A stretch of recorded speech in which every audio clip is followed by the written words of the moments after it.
अब कंसिस्टेंसी मतलब होता है, मान लो यहाँ पे दो पर्सन है, person A and person B. Person E के पास जो इनिशियल बैलेंस है ये है 500 रुपीज़ का, ऐसे ही पर्सन बी के पास जो इनिशियल बैलेंस है ये है 50 रुपीज़ का। मान low person a person B को 50 रुपीज़ ट्रांसफ़र कर रहा है। सो 50 रुपीज़ जब वो ट्रांसफ़र कर देगा तो ए के अकाउंट से तो पैसे कटेंगे क्योंकि उसने ट्रांसफ़र किया है, एंड बी के अकाउंट में यहाँ पे ऐड हो जाएंगे।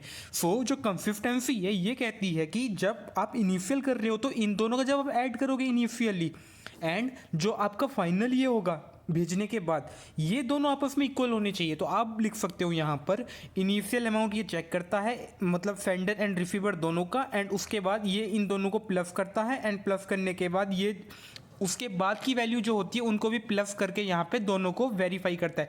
अगर दोनों वेरीफाई है तो हम कहेंगे अपनी जो ट्रांजेक्शन है इसमें कंसिस्टेंसी भी है। अगला अपने पास है आइसोलेशन।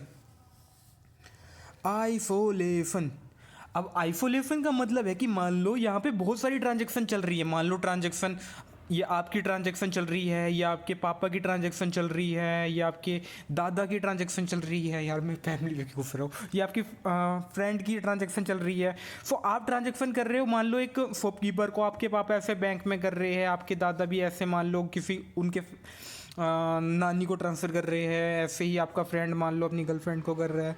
तो ये कहना चाहिए कि मैं अपने शॉप को मैं दे रहा हूँ शॉपकीपर को, तो मेरे पापा को नहीं पता होना चाहिए। ऐसे ही जो पापा का ट्रांजेक्शन है वो दादा को पता नहीं होना चाहिए। मतलब सबका आइसोलेशन, सब सेपरेट सेपरेट होनी चाहिए। मतलब कोई एक जन किसी दूसरे जन की ट्रांजेक्शन को नहीं देखना चाहिए। कोई एक जन का ट्रांजेक्शन हो रहा है तो दूसरा जन उसको नहीं देखना चाहिए, तो इसको हम कहते हैं आइसोलेशन। सो आइसोलेशन हमें कहता है कि एक जन जो ट्रांजेक्शन होगी वो आइसोलेट ही होगी, मतलब, और वो कोई थर्ड पार्टी उसको देख नहीं पाए, मतलब कोई तीसरा जन आके उसको देख नहीं पाए। तो ये सब ट्रांजेक्शन अपने में एक इंडिविजुअल ट्रांजेक्शन होंगे एंड इसको कोई देख नहीं पाएगा। तो ये होता है आइसोलेशन के अंदर। एंड लास्ट अपने पास आ जाता है ड्यूरेबिलिटी। ड्यूरेबिलिटी, वेल ड्यूरेबिलिटी का मतलब होता है, जैसे कि आपने कंसिस्टेंसी में यहाँ पे देखा था, यहाँ पे पैसे कट गए, लेकिन जो ड्यूरेबिलिटी है ये कहती है कि वो पैसे अपडेट होने के बाद ये परमानेंटली स्टोर्ड होने जाने चाहिए डाटाबेस में। जो न्यू एंट्री है, जो न्यू एंट्री है यहाँ पे पैसे डिडक्ट होने के बाद ये डाटाबेस में अपडेट हो जानी चाहिए, मतलब कि ये कहता है ड्यूरेबिलिटी।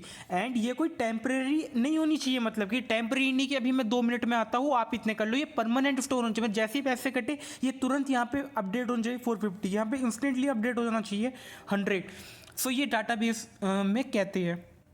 एफिड प्रॉपर्टी के बारे में जिसमें हमने जाना, एफिड प्रॉपर्टी जो है ट्रांजैक्शन को वैलिडेट करने में हेल्प करती है। एंड इसमें 4 पार्ट होते हैं। फर्स्ट को हम कहते हैं एटोमिसिटी, उसके बाद होता है कंसिस्टेंसी, फिर होता है आइसोलेशन, एंड लास्ट वाला होता है ड्यूरेबिलिटी। इसके थ्रू हम डाटाबेस में कोई भी ट्रांजैक्शन जो भी हम डाटाबेस के अंदर रखते हैं उसको हम लोग वैलिडेट कर सकते हैं। Thank you.